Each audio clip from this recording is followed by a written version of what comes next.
ملک میں عظیم انقلاب کے منتظر تھے۔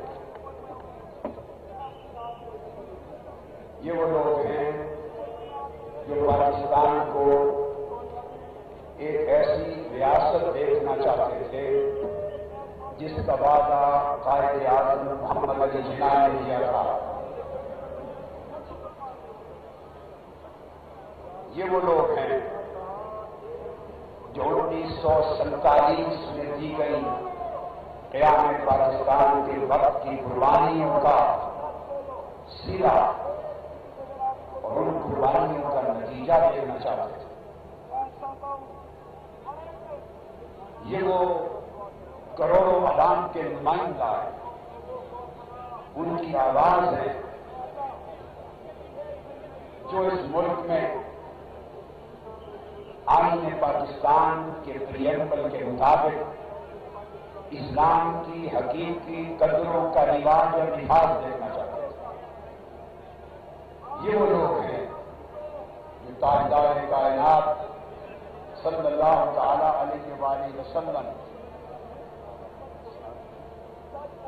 آپ کی تعلیمات پر مبنی ریاست مدینہ کا نقشہ پاکستان کی سرزمین پہ دیکھنا چاہتے ہیں۔ یہ وہ لوگ ہیں جو پاکستان کو ایک پرامن ملک دیکھنا چاہتے تھے۔ یہ وہ لوگ ہیں جو پاکستان کو ایک معتدل معاشرے کی شکل میں دیکھنا چاہتے تھے۔ یہ وہ لوگ ہیں جو پاکستان میں ہر قسم کی انتہا پسندی اور دہشت گردی کا خاتمہ دیکھنا چاہتے تھے۔ یہ وہ لوگ ہیں جو پاکستان کی سرزمین کو خون ناحق میں نہلاتا ہوا نہیں دیکھنا چاہتے تھے۔ یہ وہ لوگ ہیں جو کروڑوں غریبوں کے چہروں پر خوشیوں اور مسرتوں کی تمتماہٹ دیکھنا چاہتے تھے۔ یہ وہ لوگ ہیں جو کروڑوں عوام کی آنکھوں میں امید کی روشنی دیکھنا چاہتے تھے۔ یہ وہ مائیں ہیں جو اپنی بیٹیوں کے ہاتھ پیلے کرنے کا سامان دیکھنا چاہتی تھی۔ یہ وہ بوڑھے والدین ہیں جو اپنے بچوں کو رزق حلال کا لقمہ کھلانا چاہتے تھے۔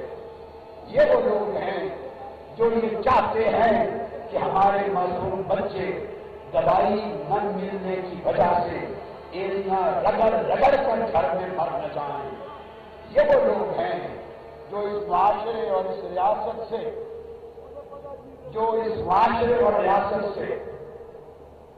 اپنے بنیادی حقوق مانگتے ہیں۔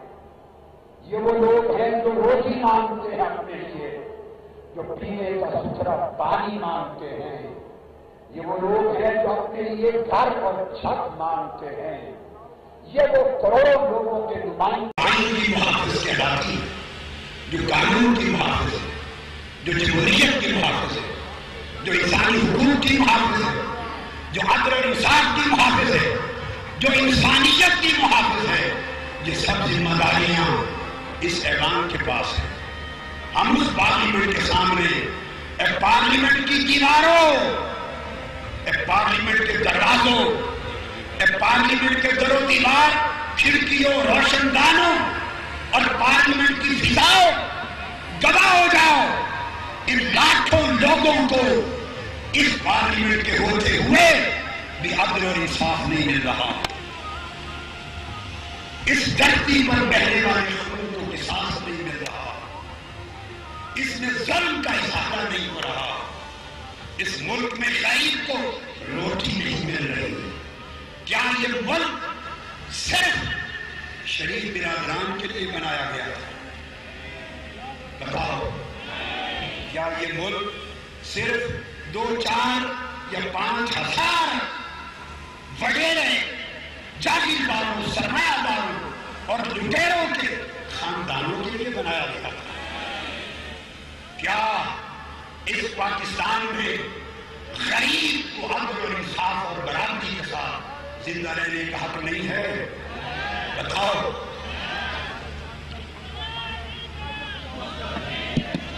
کیا پاکستان میں اس مزدور کو اپنا تن ڈھانپنے کے لیے بالکل کپڑا ملے؟ یہ اس کا حق نہیں ہے جس کے خون پسینے کی کمائی سے کپڑے کی میلیں چلتی ہیں. آج غریب مزدور کہ پسینے کا خون پسینے کا ایک ایک قطرہ وہ پکار پکار کے کہتا ہے کہ میلیں اسی لیے ریشم کے ڈھیر بنتی ہیں. میلیں اسی لیے ریشم کے ڈھیر بنتی ہیں کہ دختران وطن تار تار کو ترسے. چمن کو اس لیے مالی نے خون سے سینچا تھا. چمن کو اس لیے مالی نے خون سے سینچا تھا کہ اس کی اپنی نگاہیں بہار کو ترسے. اس ملک کو زراعت دینے والا کسان زراعت کے فوائد نہیں لیتا. اس ملک کو آباد کرنے والا محنت کش عزت کی زندگی نہیں گزارتا. اس ملک کو زندگی دینے والا جوان اپنے مستقبل کو تاریخ دیکھتا ہے. ڈگریاں لے کر بے روزگاری کی آگ میں جلتا ہے اور زندگی کو نا امیدی کے اندھیروں میں گھومتا پھرتا دیکھتا ہے. کیا یہ ترقی اس ملک کی بیٹیوں کی حفاظت نہیں کرے گی؟ جواب دو. مگر کیا ان حکمرانوں نے 1973 میں آئین پاکستان بنا تھا جو موجودہ آئین ہے. آج 41 سال ہو گئے. 41 سال 1 2 4 5 سال کی بات نہیں ہے، 4 دہائیوں کی بات ہے. 41 سال اس 73 کے آئین نے جو حقوق پاکستان کے عوام کو دیے تھے، رب ذوالجلال کی عزت کی قسم اس میں سے ایک وعدہ بھی کسی دور حکومت میں غریبوں کے لیے پورا نہیں کیا گیا. 20 ترمیمیں ہوئی 20، مگر ساری ترمیمیں حکمرانوں نے اپنے مفاد کے لیے کی، اپنے اقتدار کے لیے کی، اپنی حکومت کی مضبوطی کے لیے کی، اپنی کرپشن کو تحفظ دینے کے لیے کی، اپنے مکا کے لیے کی. سب کچھ اپنے لیے کیا. ایک ترمیم بھی اٹھا کے دیکھ لیجیے آئین کو اس ملک کے کروڑوں غریبوں کے لیے نہیں کی گئی. کیا یہ آئین کروڑوں غریبوں کے لیے نہیں لکھا گیا؟ کیا قانون کروڑوں غریبوں کے لیے نہیں ہے؟ کیا یہ جمہوریت جس کا رونا روتے ہیں یہ وہ کروڑوں غریبوں کا اس میں کوئی حصہ نہیں ہے؟ آج یہ انقلاب مارچ اپنے یہ حق لینے کے لیے آیا ہے. ہر فرد چیخ کر پکار کر اپنے حقوق کا مطالبہ کر رہا ہے. حکمرانوں کے جھوٹ کا، دھوکہ دہی کا اور مکر و فریب کا یہ عالم ہے. ابھی آج عصر کے وقت آپ کے سامنے کچھ وزیر آئے تھے، حکومت کے وفاقی وزیر، جن کو یہ کہہ کر واپس بھیجا گیا کہ 8 بجے کے بعد آئیے، چونکہ اتحادی جماعتوں کے باقی سربراہ موجود نہیں. اس پہلے وفد میں وفاقی وزیر بھی تھے. انہوں نے آپ کے سامنے، میڈیا کے سامنے، وہ یہ اعلان نہیں کیا کہ ہم نے کنٹینر ہٹانے کا فیصلہ کیا ہے، ہٹا رہے تاکہ آپ کو کھانا اور پانی مل سکے. کہا تھا یا نہیں؟ مگر اس وقت تک ان کے اعلان کرنے کو اب کم و بیش 5-6 گھنٹے گزر چکے ہیں. 6 گھنٹے ایک کنٹینر نہیں ہٹایا گیا. کیا کہا جائے؟ اس حکومت کی پالیسی، اس کے ہر وزیر کا رویہ اور طریقہ کار اور زبان پر جھوٹ ہے، دھوکہ ہے، دجل و فریب ہے. اور صرف یہ سارا نظام اسی جھوٹ، غلط بیانی اور دھوکہ دہی کے ساتھ چل رہا ہے. کنٹینر بدستور ہیں اور لگا دیے گئے ہیں، کھانا روکا جا رہا ہے. میلوں تک اس انقلاب مارچ کے لاکھوں انسانوں کو کھانا نہیں مل سکتا. دکانیں دور، ریسٹورانٹ دور، پانی نہیں مل سکتا. اور جو کھانا پانی آتا ہے اس کو اس وقت بھی روکا جا رہا ہے. ایک طرف یہ طرز عمل، تو مذاکرات کس لیے کرنے آتے، کس لیے کرنے آتے، اور کنٹینر لگا کر اب اسلام آباد کے اس شاہراہ دستور کو، اس پورے خطے کو پھر ماڈل ٹاؤن کی طرح محاصرے میں دے دیا گیا۔ لاکھوں لوگ آئین کے مطابق، قانون کے مطابق، جمہوریت کے مطابق، قرآن کے مطابق، حضور کی حدیث و سنت کے مطابق، انسانی حقوق کے مطابق اپنا حق مانگنے آئے ہیں۔ یہ پرامن ہے، پرامن ہے، مگر ان کو ماڈل ٹاؤن کی طرح محاصرہ کر کے پانی روٹی روک کر پھر ایک کربلا بنا دیا گیا ہے۔ جب آپ ان کو کربلا میں رکھے ہوئے ہیں تو بولیے مذاکرات میں آپ کتنے سنجیدہ ہیں؟ اس وقت بھی سارے پنجاب کی شاہراہوں پر کنٹینر لگا کے ٹریفک بند کی گئی ہے۔ اس وقت بھی کیسے مذاکرات کرتے ہیں؟ اس وقت بھی کارکن ان کے گھروں پہ چھاپے ڈال کے اریسٹ ہو رہے ہیں۔ کیسے مذاکرات؟ آپ ان کی نیتوں کو فطور دیکھیں۔ ان مذاکرات سے حاصل کیا کرنا چاہتے ہیں؟ ہم ڈیموکریٹک لوگ ہیں۔ We believe in constitution. We believe in rule of law. We believe in democracy. We believe in democratic values. We believe in democratic norms. We believe in democratic culture. We believe in democratic behavior. We believe in democratic means of interaction. We believe in human rights. We believe in human dignity. We believe in human respect. We believe in love, peace and mercy. We believe in compassion. We believe in forgiveness. We believe in brotherhood. We want to make this country a paradise with true peace, through tolerance, through moderation, through mercy and compassion, through love and tranquility, through uplift of human rights, through enforcement of constitution, through rule of law, through transparency, through depoliticization of institutions, through stability of this society, through economic growth, through elimination of every kind of extremism and terrorism. This is our dream, and inshallah, by grace of God and by this peaceful democratic struggle of the peoples of Pakistan, we will be able to achieve the goal.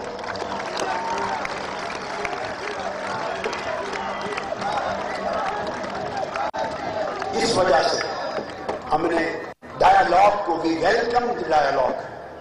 Why? Because we believe in dialogue. We believe in peaceful settlement of dispute. We believe in reconciliation. مگر ارادے درست نہیں ہے. Their intentions are not good. اب انقلاب مارچ کے شرکا سن لیں. اس وقت ہمارے دو مقدمے ہیں. ایک مقدمہ لاہور ہے، ثانیہ ہے ماڈل ٹاؤن کا مقدمہ، 14 شہیدوں کا مقدمہ، 90 خون میں لاپت زخمیوں کا مقدمہ. دوسرا مقدمہ عوام ہے، 18 کروڑ انسانوں کا معاشی، سیاسی، سماجی، قانونی قتل. ہم دو مقدمے لے کر آئے. اور یاد رکھ لیں، انقلاب مارچ کے شہداء، میں آپ پر چھوڑتا ہوں، جواب دو، کیا آپ ان شہیدوں کے خون سے غداری کرنا چاہتے ہیں؟ جی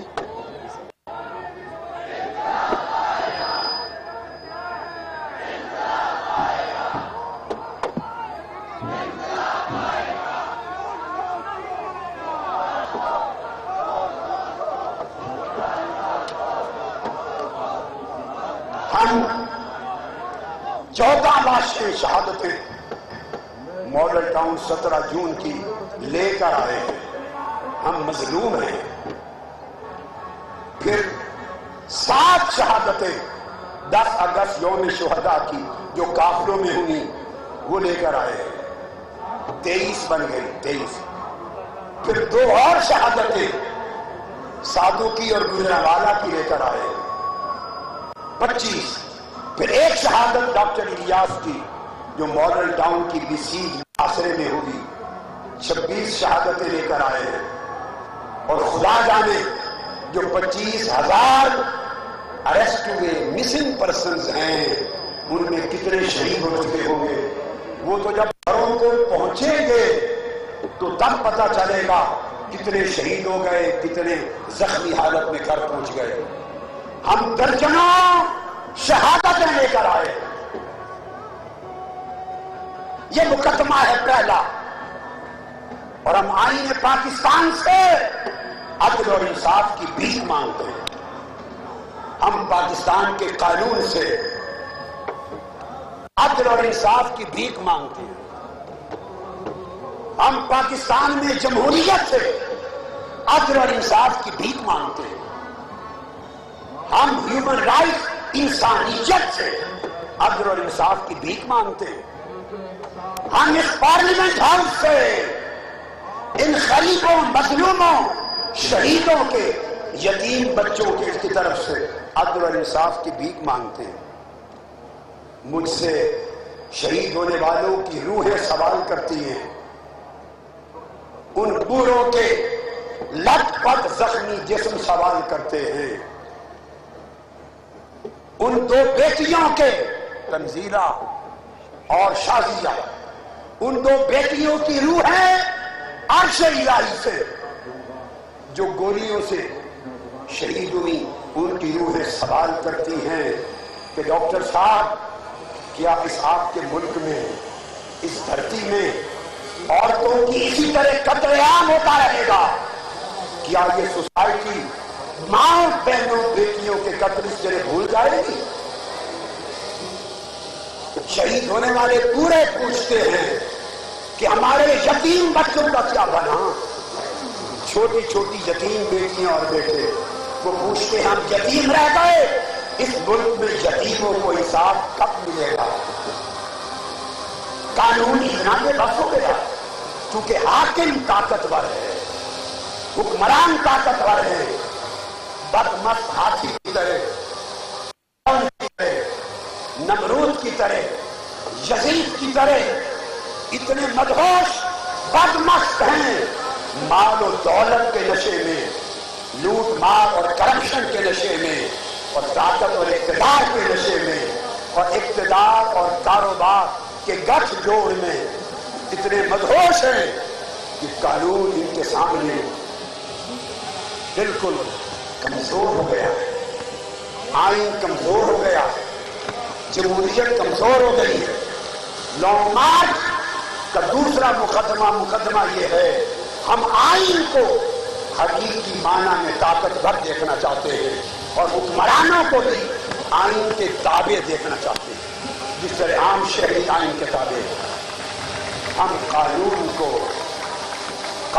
کو اس ملک میں طاقتور دیکھنا چاہتے ہیں، اور حکمرانوں کو قانون کے تابع دیکھنا چاہتے ہیں۔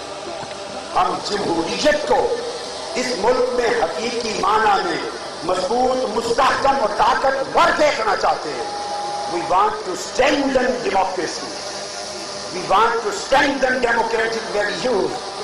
We want the true enforcement of participatory democracy so that every single human soul may get the true rights, true fruits of democracy in society. Why? If American people are enjoying the benefits of democracy, why Pakistan nation should be deprived of them? If UK and England, their nation, and every single man is enjoying the fruits of democracy in their society through